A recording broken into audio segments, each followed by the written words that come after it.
Next आगे बढ़ते हैं फिर, और अगला पार्ट हमारा है हीट एंड टेम्परेचर।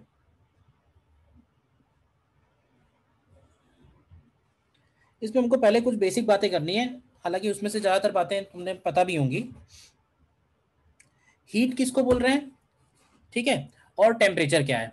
टेम्परेचर देखो, temperature is one of the 7 fundamental quantities, बताया था ये बात तो यूनिट डायमेंशन वाले चैप्टर में ही। टेम्परेचर डिफाइन कैसे कर सकते हैं, तो देखो टेम्परेचर डिफाइन करने के लिए हमारे पास हम ऐसे ही बोल सकते हैं कि it is basically a factor, मतलब it is basically a number which gives us idea about कि बॉडी रिलेटिवली कितना कोल्ड है या बॉडी रिलेटिवली कितना हाई है।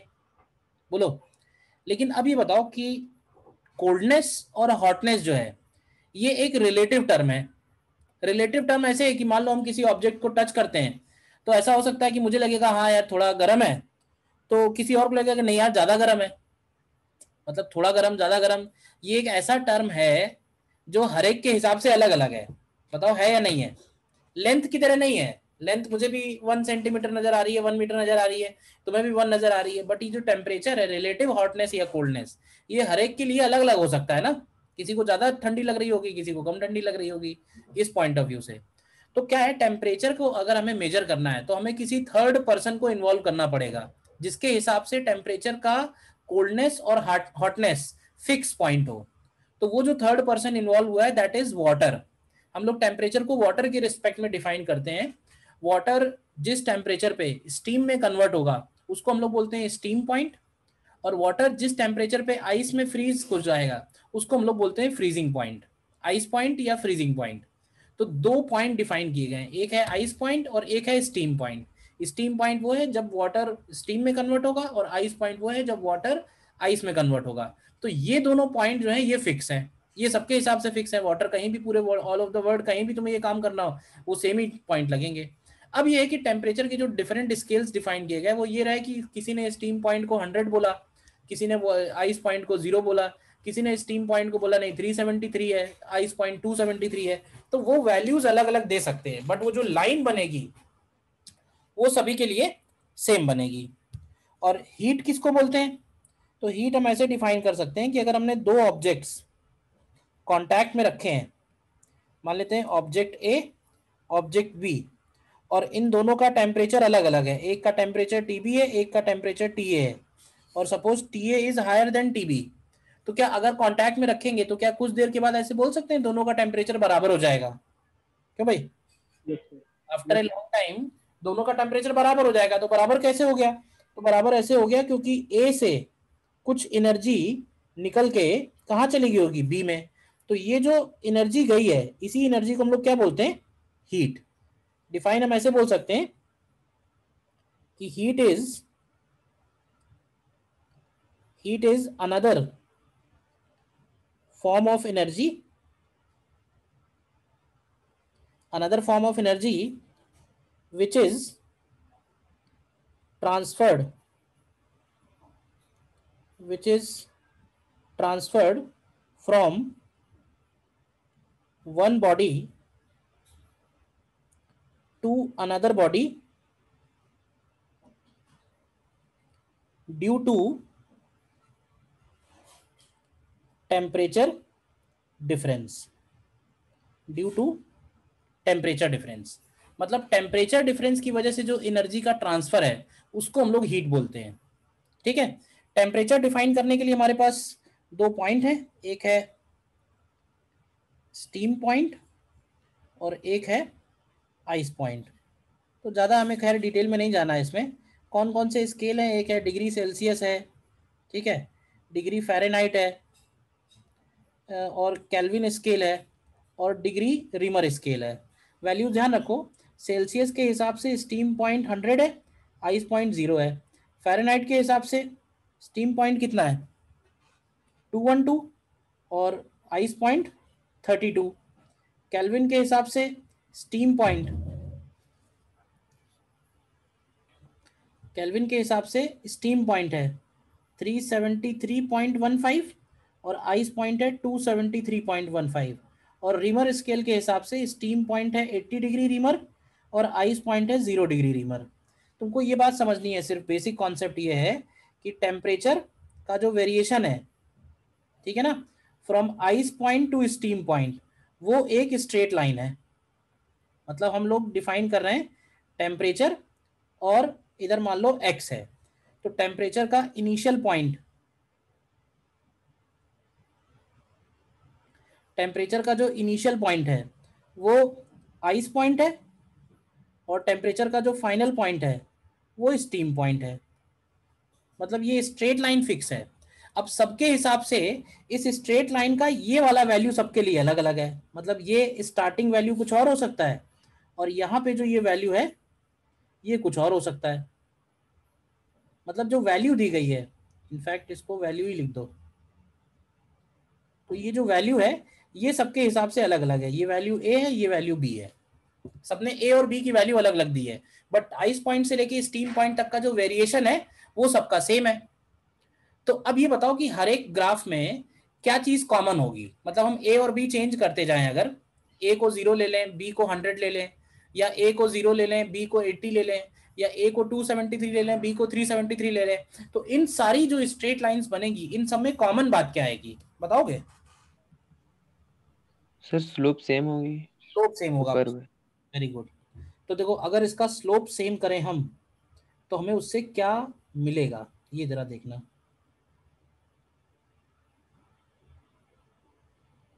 तो मैंने क्या किया, कोई भी एक पॉइंट बीच में मार्क कर लिया है, ठीक है, और हम बोलेंगे कि स्लोप सेम है।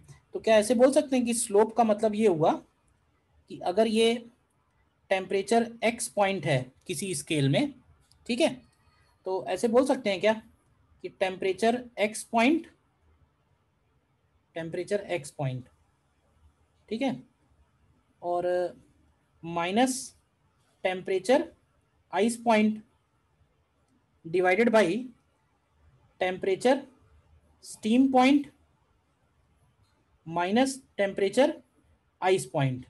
क्या ये वैल्यू सारे स्केल के लिए कांस्टेंट होगी? कांस्टेंट फॉर ऑल स्केल्स, ये बताओ। Yes sir. तो ये एक फैक्टर आ गया जिससे हम अलग अलग स्केल्स के बीच में रिलेशन लिख सकते हैं।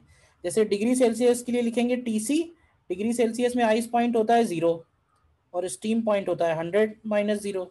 इसी तरह अगर फ़ारेनहाइट में लिखेंगे तो TF -32 अपॉन 212 - 32। इसी तरह से केल्विन के लिए TK -273.15 divided by 373.15 minus 273.15, and this is also equal to Reaumur scale के लिए TR -0 अपॉन 80 - 0। तो ये वाला फॉर्मूला हम यूज कर सकते हैं कभी हमें किसी एक टेम्परेचर स्केल से दूसरे टेम्परेचर स्केल में अगर जाना है तो। बोलिए, क्लियर इतनी बार यहां तक? तो ये तुमने यस। पढ़ा होगा कि TC upon 100 is equal to TF -32 upon 180 equal to TK -273.15 upon 100। अब ध्यान से तुम देखो, सेल्सियस स्केल में आइस पॉइंट से लेके स्टीम पॉइंट तक का जो डिस्टेंस है उसको कितने डिविजन्स में डिवाइड किया गया, बताओगे? सेल्सियस ने जो डिविजन्स किए हैं आइस पॉइंट से लेके स्टीम पॉइंट तक के, वो कितने डिविजन्स किए हैं सेल्सियस के हिसाब से? तो सेल्सियस के हिसाब से 100 100 डिवीजन। 100। अच्छा, फ़ारेनहाइट के हिसाब से डिविजन्स कितने हैं? 180 180। 212। तो ये बताओ, सेल्सियस और फ़ारेनहाइट स्केल में से कौन सा स्केल ज्यादा प्रिसाइज है, which is more precise? Fahrenheit.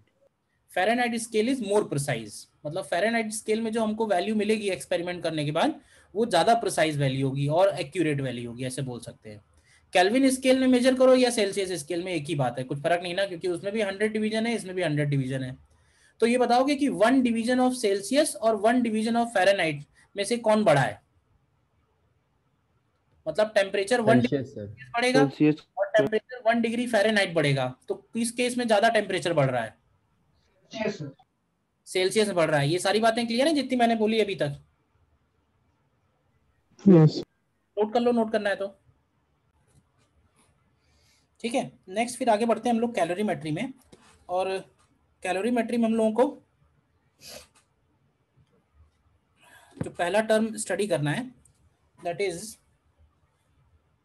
Next heading पड़ेगा स्पेसिफिक हीट कैपेसिटी। बहुत आसान सा चैप्टर है ये कैलोरीमेट्री। स्पेसिफिक हीट कैपेसिटी, इसको हम लोग एस से डिनोट करते हैं, ठीक है। और बेसिकली ये सिंपली ये बताती है कि बॉडी को हम कितना हीट दे रहे हैं, कोई भी मटेरियल, ठीक है ना। ये किसका प्रॉपर्टी है, ये बनेगा property of material, property of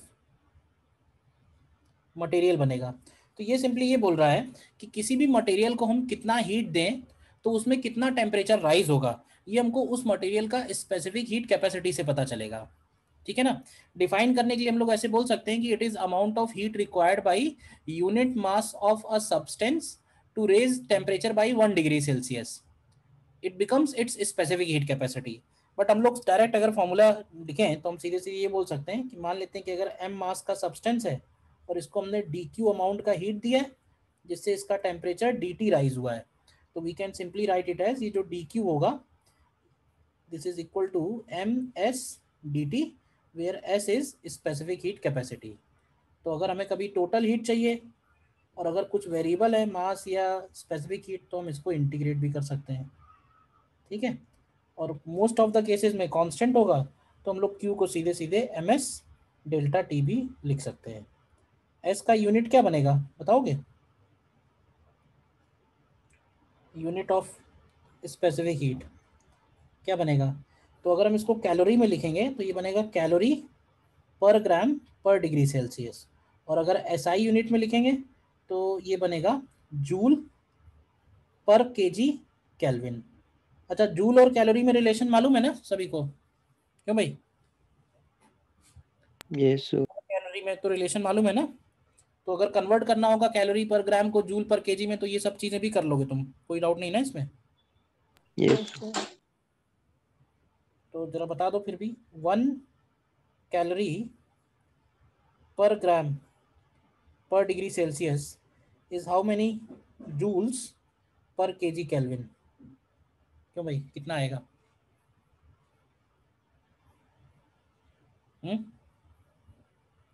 4200 आएगा, ठीक है। Yes sir. नेक्स्ट हेडिंग है हीट कैपेसिटी। हीट कैपेसिटी को हम लोग सी से डिनोट करते हैं, और हीट कैपेसिटी में ऐसे बोल सकते हैं, heat capacity is property of material and object. देखो, स्पेसिफिक हीट होगी मटेरियल की, यानी specific heat of aluminium, specific heat of copper, लेकिन हीट कैपेसिटी होगी ऑब्जेक्ट की, heat capacity of cylinder made of copper, heat capacity of cuboidal shaped object, तो वो object पे भी डिपेंड करेगी। दोनों में कोई फर्क नहीं है एक्चुअली। जब हम लोग लिखते हैं ना D Q is equal to M S D T, तो अगर हम इस m और s को भी एक कांस्टेंट की तरह डील करें तो ये जो कांस्टेंट है ये हीट कैपेसिटी बन जाएगा, यानी कुछ फर्क नहीं है, D Q is equal to C D T बोल सकते हैं।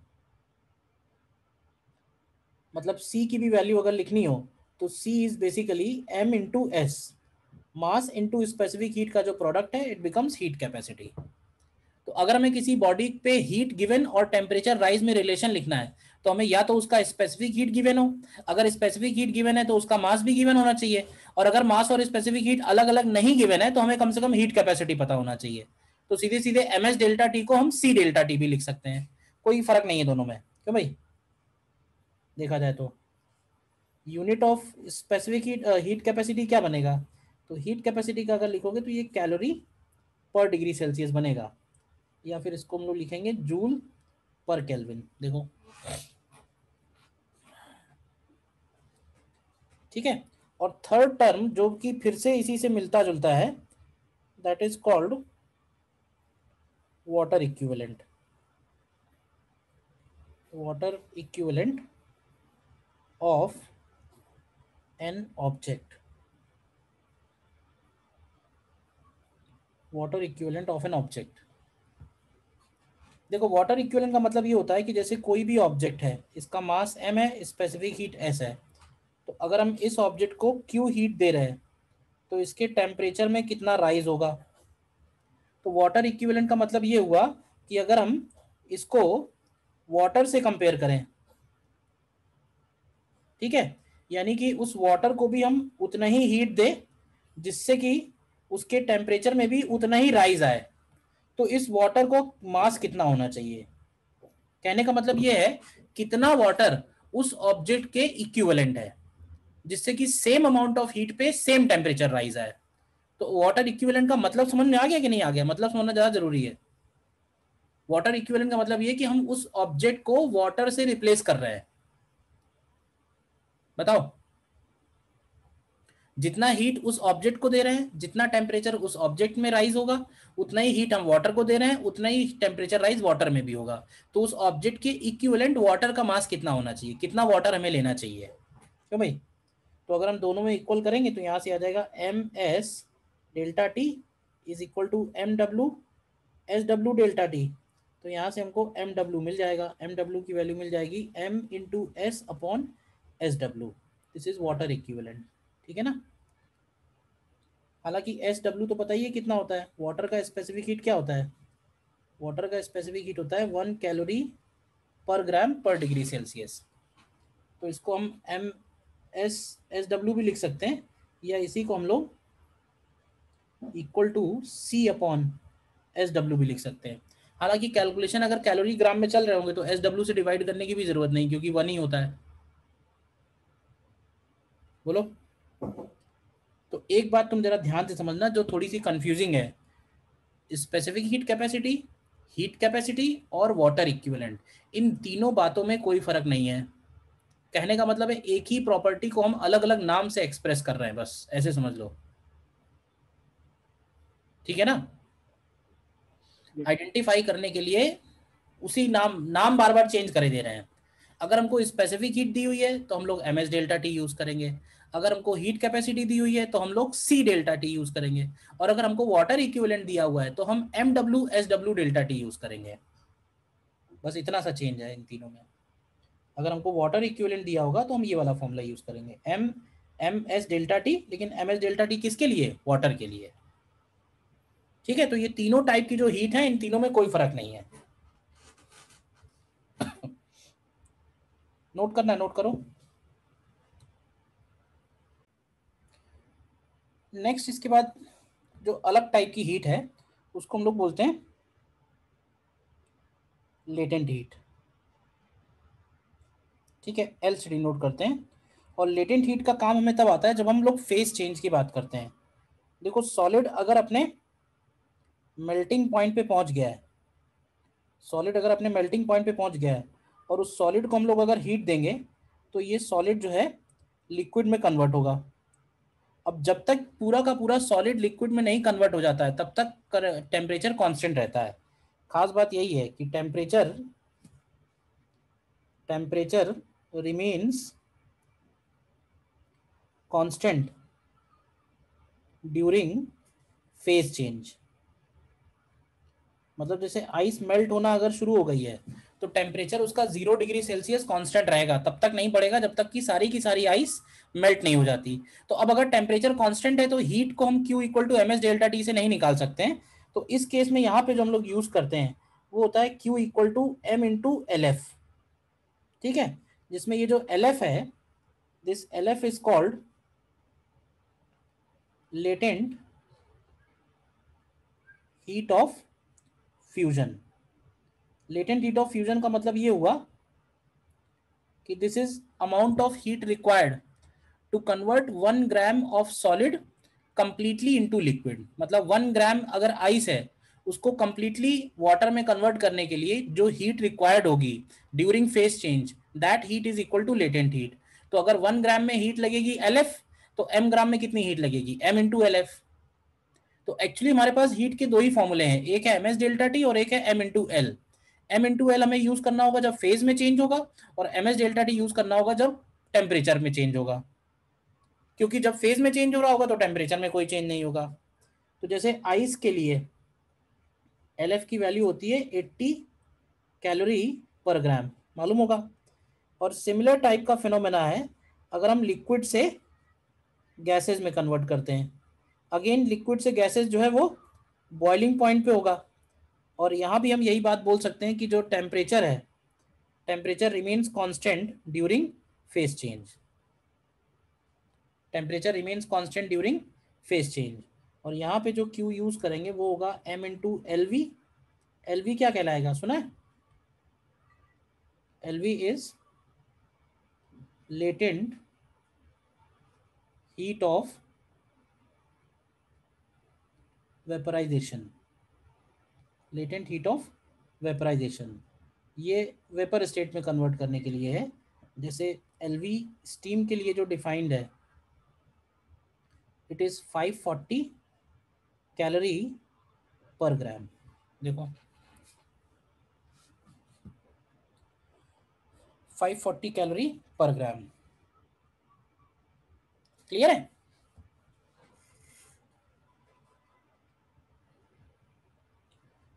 Next point is heat curve. Heat curve हम लोग क्या बनाते हैं? हीट कर्व से हमारा मतलब ये है कि अगर सपोज करो हमारे पास m ग्राम आइस है एट -θ1 डिग्री सेल्सियस। अभी बताओ कि अगर हम इसको कॉन्स्टेंटली हीट देना शुरू करेंगे तो क्या होगा? इसका टेम्परेचर बढ़ेगा या इसका फेस चेंज होगा? आइस है -θ1 डिग्री सेल्सियस पे, तो अगर हम इसको हीट दे रहे हैं तो क्या होगा? सबसे पहले इसका टेम्परेचर चेंज होगा या इसका उसके बाद बताओ पहले क्या होगा? सर पहले सर टेम्परेचर चेंज होगा टेम्परेचर पहले चेंज से, होगा, फिर सर फेस फिर चेंज। उसका फेज चेंज। तो जब तक टेम्परेचर चेंज होगा तब तक हम इसका टेम्परेचर ही चेंज करते हैं, दो काम एक साथ नहीं करते हैं। कब तक टेम्परेचर चेंज होगा? तो ऐसे बोल सकते हैं जब ये 0 डिग्री सेल्सियस पे पहुंचेगी तब तक होगा। Yes sir. तो अगर इस दौरान उसको Q1 हीट दी है तो क्या Q1 की वैल्यू को हम लोग लिख सकते हैं M into S ice into delta T. बताओ कितनी हीट लगी यहां से यहां जाने में? क्लियर है? अच्छा, यस सर। फिर क्या होगा? और हीट देंगे अगर 0 degree Celsius. Fresh fresh change होगा सर। कब तक फेस चेंज होगा? 100 डिग्री। हाँ, अरे वाटर बनेगा पहले 0 डिग्री नहीं सेल्सियस, सर, फेस चेंज होगा बस। सीधे 100 पहुंचा दिया। 0 पे ही है सर। तो इस दौरान जो Q2 लगेगा, क्या इस Q2 को हम लोग लिख सकते हैं M इंटू LF? बताते जाओ, यस सर। और आगे बढ़ो, यस सर। और आगे बढ़ो। क्या होगा अब अगर हम हीट दे रहे हैं तो अब वाटर 0 डिग्री सेल्सियस का कहाँ जाएगा? टेम्परेचर 100 तक सर। चेंज होगा। Yes sir. टेम्परेचर चेंज होगा कब तक? जब तक ये वाटर 100 डिग्री 100 तक। नहीं पहुंच जाता। अच्छा, इस दौरान इसको कितनी हीट देनी पड़ेगी? MS delta D2। बस वाटर लिखेंगे लेकिन ध्यान रखना, हाँ हाँ, मतलब सर यस सर। क्योंकि वहां पे आइस था तो आइस का specific heat, yes sir. Water का स्पेसिफिक हीट अलग है। ठीक है, और अब हीट। सर फ्रेश चेंज होगा, अब फेज चेंज होगा सर। अब अगर हम और इसको हीट देते हैं तो अब इसका फेस चेंज होगा। कब तक? जब तक कि ये पूरा का पूरा स्टीम में नहीं हो जाता। कन्वर्ट हो जाता कितने टेम्परेचर पे? 100 डिग्री। 100 डिग्री। और ये Q4 की वैल्यू कितनी लगेगी इसमें? LV। ठीक है, अब इसके बाद क्या होगा वो हम लोग अब कैलोरीमेट्री में डिस्कस नहीं करेंगे, क्योंकि गैसेस का जो कैलोरीमेट्री है वो थर्मोडायनेमिक्स चैप्टर है। हम लोग कैलोरीमेट्री में मेनली सॉलिड्स एंड लिक्विड्स के केसेस में डिस्कस करने वाले हैं कि सॉलिड को हीट देंगे तो क्या होगा, लिक्विड को हीट देंगे क्या होगा। गैसेस की कहानी एकदम अलग है। गैसेस में क्या होता है, वर्क डन भी इन्वॉल्व हो जाता है, तो फिर वो उसका पूरा का पूरा चैप्टर ही अलग है, लॉ ऑफ थर्मोडायनेमिक्स। कैलोरीमेट्री में हमें सिर्फ और सिर्फ लिक्विड और सॉलिड्स के लिए डील करना है। ध्यान रखना, सॉलिड्स को अगर हम हीट दे रहे हैं तो दो ही पॉसिबिलिटी हैं। दो मतलब कि या तो उसका टेम्परेचर राइज हो रहा होगा या उसका फेस चेंज हो रहा होगा। अगर वो अपने मेल्टिंग पॉइंट बॉइलिंग पॉइंट पे है तो उनके फेस चेंजेस होंगे, और अगर वहां पे नहीं है तो उनके टेम्परेचर चेंज होंगे, जब तक कि वो उस पॉइंट पे नहीं पहुंच जाते। ठीक है, तो ये जो मैंने पूरा बनाया हुआ है डायग्राम, अगर मैं इसको एक कर्व पे दिखाऊं तो उसी को हम लोग हीट कर्व बोल देते हैं। हीट कर्व में हम लोग क्या करने वाले हैं, वाई एक्सिस पे बनाने वाले हैं टेम्परेचर, और एक्स एक्सिस पे बनाने वाले हैं हीट गिवन। ठीक है, और टेम्परेचर वाला जो ग्राफ है वो हम लोग स्टार्ट करेंगे -θ1 से। तो देखो -θ1 से स्टार्ट करेंगे तो पहले तो इसका टेम्परेचर बढ़ेगा, किस पॉइंट तक बढ़ेगा? क्यों भाई बताओ कि किस टेम्परेचर तक बढ़ेगा? तो ये 0 डिग्री सेल्सियस तक बढ़ेगा और इस दौरान उसको कितनी हीट दी हम लोगों ने? Q1। इसके बाद क्या होगा? इसके बाद कांस्टेंट रहेगा ये कर्व। कब तक कांस्टेंट रहेगा? तो कांस्टेंट रहेगा जब तक ये पूरा का पूरा मेल्ट नहीं हो जाता। उसके बाद क्या होगा? उसके बाद ये टेम्परेचर फिर से बढ़ेगा, टेम्परेचर बढ़ेगा फिर से बात आती है कि कब तक बढ़ेगा?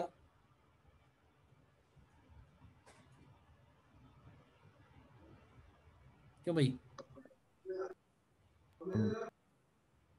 100 तक सर। कब तक बढ़ेगा ये? तो ये 100 डिग्री सेल्सियस तक बढ़ेगा टेम्परेचर, ठीक है। और इस दौरान हमें कितनी हीट देनी पड़ी होगी? Q3। फिर क्या होगा? फिर इसका टेम्परेचर कांस्टेंट रहेगा। कितनी देर कांस्टेंट रहेगा? जब तक कि सारा का सारा वाटर किसमें नहीं कन्वर्ट हो जाता? स्टीम में। और इसके बाद की कहानी को हम लोग डिस्कस नहीं कर रहे हैं, उसके बाद फिर वो गैसेस वाला पार्ट बन गया। बोलो।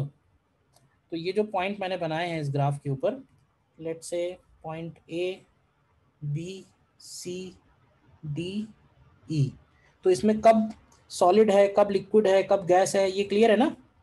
ये जो पहला यस वाला सर। सॉलिड है, देन ये जो दूसरा वाला स्लोप है इसमें लिक्विड है, और बाद में फिर ये गैसेस के फॉर्म में है, ठीक है। ये वाला जो है ये फेस चेंज रिप्रेजेंट कर रहा है। पहला वाला ये मेल्टिंग पॉइंट पे है और ये वाला बॉइलिंग पॉइंट पे है। बोलो, इस ग्राफ का जो स्लोप है वो क्या रिप्रेजेंट करेगा? स्लोप क्या बनेगा? क्या ऐसे बोल सकते हैं? Temperature variation sir. dt upon dq। और dt अपॉन dq को हम लोग लिख सकते हैं dt अपॉन dq की जगह आएगा ms dt। तो बेसिकली इसका जो स्लोप है वो m इंटू एस रिप्रेजेंट करेगा, यानी ये s के इन्वर्सली प्रोपोर्शनल होगा। जिसका स्पेसिफिक हीट ज़्यादा होगा उसका स्लोप कम होगा। समझ गए? अगर हमें स्लोप कंपेयर करना हो ए बी का और सी डी का, किसका स्लोप ज़्यादा किसका स्लोप कम है, तो स्लोप बेसिकली एस के इन्वर्सली प्रोपोर्शनल है। एक बार ध्यान से ये पूरा देख लो, क्योंकि कैलोरीमेट्री में कुछ है नहीं, बहुत कॉमन सेंस टाइप का चैप्टर है, बट मैं ये नहीं कहूँगा कि बहुत आसान है, चीज़ें ध्यान से समझने वाली हैं। देखो कोई डाउट है पूछो, ठीक है। अब देखो इस चैप्टर में ज़्यादातर क्वेश्चन क्या है, वो ज़्यादातर क्वेश्चन इसी टाइप के हैं कि दो अलग अलग टेम्परेचर पे सिस्टम है, उनको मिक्स कर रहे हैं, तो फाइनल टेम्परेचर क्या होगा, ठीक है। तो उन सारे केसेस में क्या है कि हम एक सिस्टम जो हायर टेम्परेचर पे होगा वो हीट देगा, दूसरा सिस्टम जो लोअर टेम्परेचर पे होगा वो हीट लेगा। तो Q1 इक्वल टू Q2 करना होगा, basically energy conservation. Heat given by one system is equal to heat absorb by another system. अब हीट जो दे रहा है वो ms डेल्टा टी हीट देगा अगर डेल्टा टी टेम्परेचर फॉल हो रहा है, और जो हीट ले रहा है वो भी ms डेल्टा टी हीट लेगा अगर उसका टेम्परेचर राइज हो रहा है। तो फॉर्मूला वही रहेगा ms डेल्टा टी, वो तो लीनियर है, डिक्रीज हो चाहे वो इंक्रीज हो। बोलो। फिर कुछ क्वेश्चन ऐसे भी होंगे कि आइस को हमने वाटर में मिक्स किया है तो फाइनली कितना आइस बचेगा कितना वाटर होगा। कहने का मतलब पूरे चैप्टर में सिंपल कॉमन सेंस लगना है, हीट कर्व को तुम्हें दिमाग में रखना है कि ऐसा जब जब हो रहा है इस सीक्वेंस में ही होगा, ऐसा नहीं होगा डायरेक्टली तुमने आइस से जो है स्टीम कन्वर्ट कर दी। सर सब्लिमेशन होता है तो सर क्या ये इतनी ही हीट एनर्जी यूज होगी सर? वो हम कह तो रहे हैं गैसेस के लिए हम जा ही नहीं रहे ना, गैसेस में क्यों जा रहे हो? देखो मैं दे रहा हूं फिर इसमें क्वेश्चंस करो।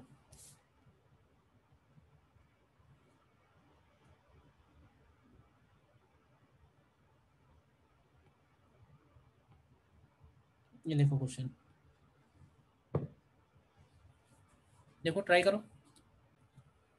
देखो इसमें, अब इसमें कह रहा है कि lead bullet just melts when stopped by an obstacle. मतलब क्या हो रहा है कि बुलेट किसी ऑब्स्टेकल में टकरा रही है, टकराने से जो काइनेटिक एनर्जी का लॉस हो रहा है वो उसके हीट में कन्वर्ट होकर उसी को मेल्ट करे दे रहा है। तो हमें इनिशियल वेलोसिटी पता करनी है, उसकी क्या है, इनिशियल टेम्परेचर दिया हुआ है और कह रहा है कि 25% हीट जो है वो ऑब्स्टेकल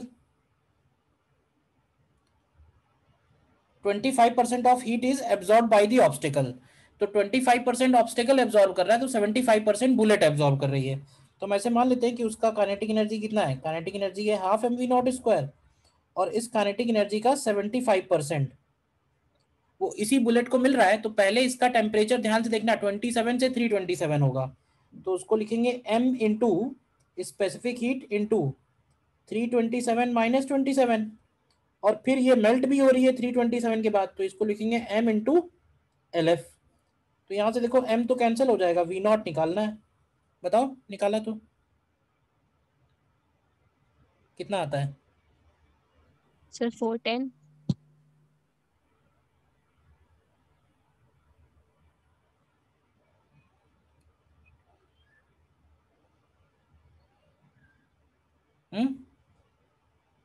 कितना आएगा ये 410 आ रहा आंसर? हाँ मतलब आंसर अप्रोक्सीमेटली 409.8 है मेरे पास। ये इक्वेशन जो बनाई वो क्लियर है ना, इसमें कोई डाउट है तो बताओ।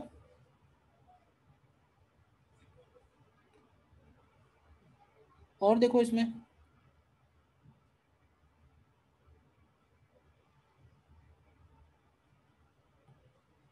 नेक्स्ट देखो,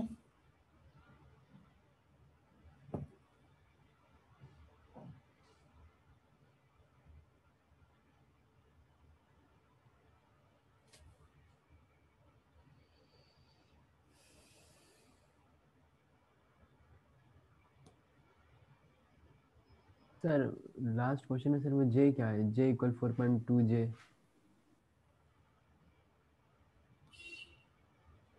लास्ट पॉइंट में सर वो एंड में लिखा है ना जे इक्वल 4.2 जे, सर वो मिसप्रिंट में क्या हो सही है? नहीं नहीं वो सही लिखा हुआ है, ये जो जे लिखा हुआ है ये है क्या कहते हैं, मैकेनिकल इक्विवेलेंट ऑफ हीट, इसको हम जे से ही डिनोट करते हैं। This J is called mechanical equivalent of heat, और इसकी वैल्यू होती है 4.2 जूल पर कैलोरी। मिसप्रिंट नहीं है, उसको डिनोट भी जे से करते हैं।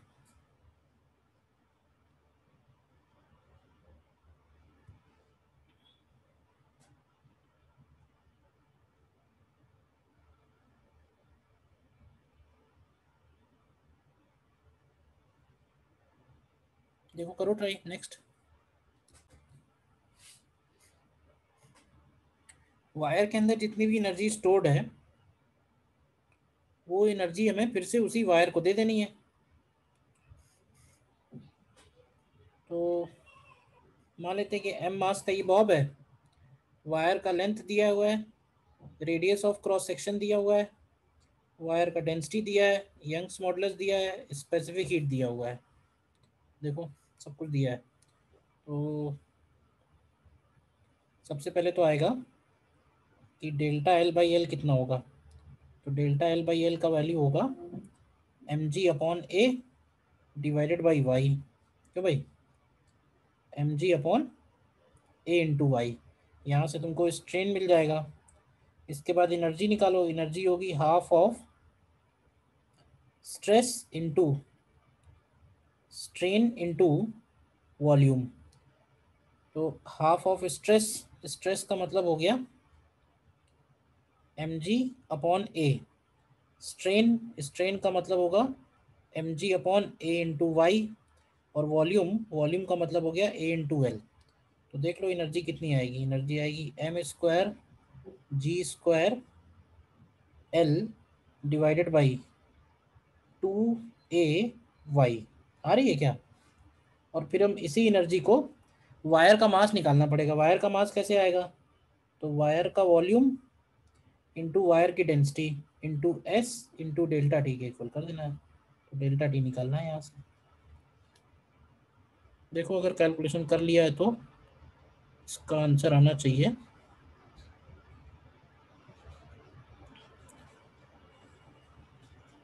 आंसर लिख लो 4.39 इंटू 10⁻³ केल्विन। देखो